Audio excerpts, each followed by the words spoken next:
message from Anonymous 41.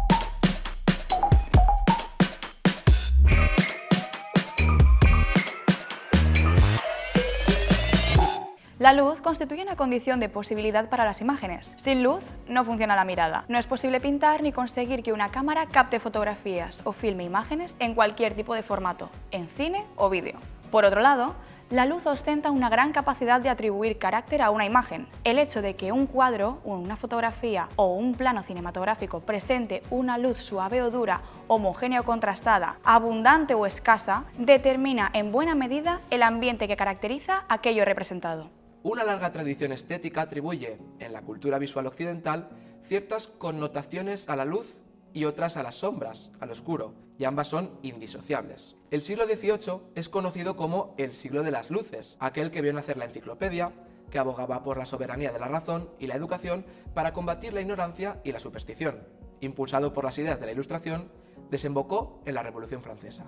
Si el tiempo de la Ilustración se atribuyó esa capacidad iluminadora, es porque consideraba que otras épocas como la Edad Media o el Barroco, asociadas a la enfermedad, la crisis económica y el fanatismo religioso, resultaban tremendamente oscuras, aunque estas fueran, también, las creadoras de fascinantes escenarios lumínicos, como las catedrales góticas o la Galería de los Espejos de Versalles.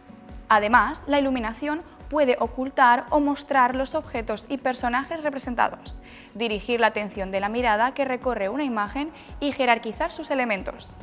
Su fuerza expresiva permite, entre otras cuestiones, sugerir intimidad, dramatismo, misticismo, contraste, etc. Y esto es transversal a toda la historia de las imágenes. Cuando nacen la fotografía y el cine a mediados y finales del siglo XIX, ambos medios heredan un manejo estético de la luz, con el que la pintura llevaba siglos experimentando. Aunque deben adaptarse a sus propias posibilidades técnicas, la fotografía y el cine recogen infinidad de opciones exploradas por la pintura.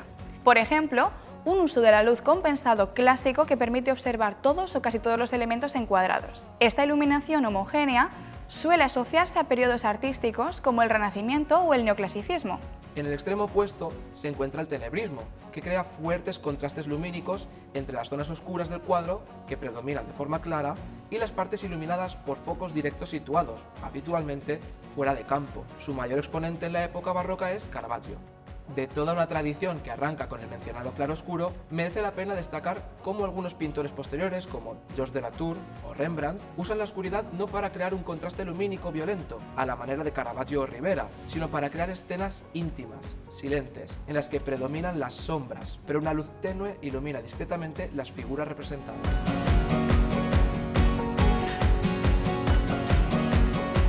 A partir de la eclosión que el arte experimenta con el romanticismo, que antepone la subjetividad del artista a las normas del canon clásico, la luz se convierte para la pintura en objeto de experimentación en sí mismo, como también sucede con el color, el volumen o la ruptura de las formas. Desde John Constable hasta los impresionistas, pasando por autores excepcionales como William Turner, el arte comienza a priorizar la sugerencia de un ambiente a través de la luz y el color por encima de la perfección de las formas. Turner roza la abstracción para componer la atmósfera de tormentas, incendios, naufragios o ferrocarriles envueltos en vapor, cruzando a toda velocidad.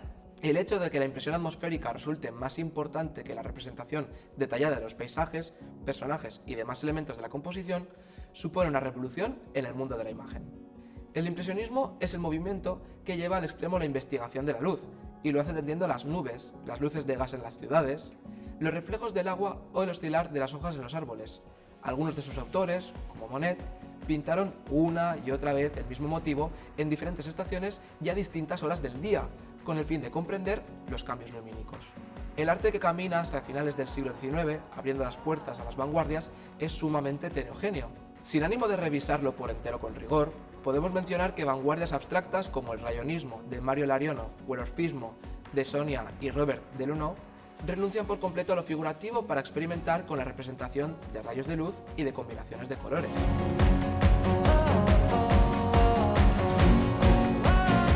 Precisamente en esta época de experimentación técnica y artística nacen la fotografía y el cine. En ambos medios usamos unos conceptos muy similares para describir la iluminación, que consiste en el arte de iluminar a los intérpretes, modelos u objetos fotografiados o filmados para lograr una estética o valor dramático concreto. Distinguimos entre luz natural y luz artificial, haciendo referencia a esta última cuando se emplean fuentes lumínicas como lámparas o focos que ayudan a controlar la dirección e intensidad de la luz. Por otro lado, hablamos de iluminación dura, cuando crea contornos y sombras muy marcados, dando lugar a un contraste potente. En cambio, la iluminación suave, más difusa, da lugar a una imagen con poco contraste entre las zonas más iluminadas, las altas luces, y las más oscuras, llamadas sombras.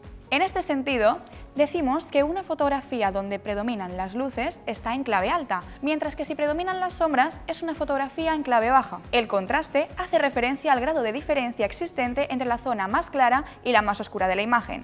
Una imagen de alto contraste presentará blancos luminosos y negros puros. Por el contrario, un bajo contraste implica una amplia gama intermedia de grises. También podemos clasificar la luz atendiendo a la dirección de la que proviene. La luz frontal elimina la mayoría de sombras de la escena y da lugar a una iluminación uniforme. La luz lateral proviene desde la izquierda o la derecha del objeto iluminado. La luz cenital ilumina al sujeto desde arriba. Por el contrario, la luz contrapicada lo hace desde abajo, distorsionando los rasgos. Por último, el contraluz proviene de una fuente situada detrás del sujeto, resaltando su contorno pero dejándolo en sombra. En cine, la iluminación es responsabilidad del director o directora de fotografía.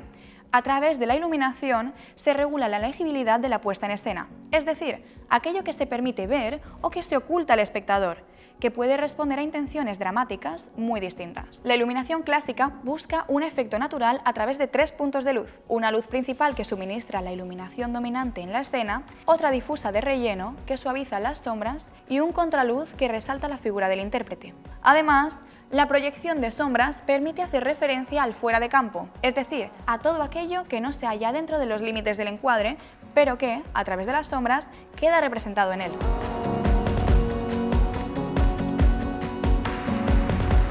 La iluminación expresionista usa las posibilidades expresivas de la luz como fuerza dramática.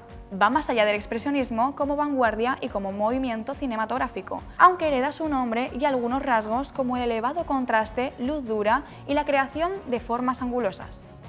En numerosas ocasiones provoca un fuerte contraste que se usa para trasladar poéticamente tensiones o violencias relativas al universo de la película y sus personajes. La iluminación expresionista es recurrente en el género de terror y en el cine negro. Cuando la luz, junto con la composición y el color del plano, da lugar a imágenes que convocan referentes pictóricos reconocibles, hablamos de iluminación pictorialista.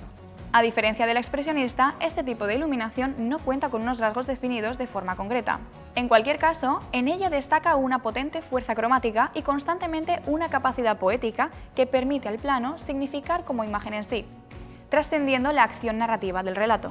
En definitiva, comprender cómo la luz crea ambientes, efectos estéticos, significados y situaciones narrativas en las imágenes de todo tipo nos abre un amplio horizonte para sumergirnos en la cultura visual tanto de tiempos pasados como de nuestro propio. Para seguir conociendo otros ámbitos de la comunicación, no dudéis en consultar más vídeos de esta serie. ¡Hasta pronto!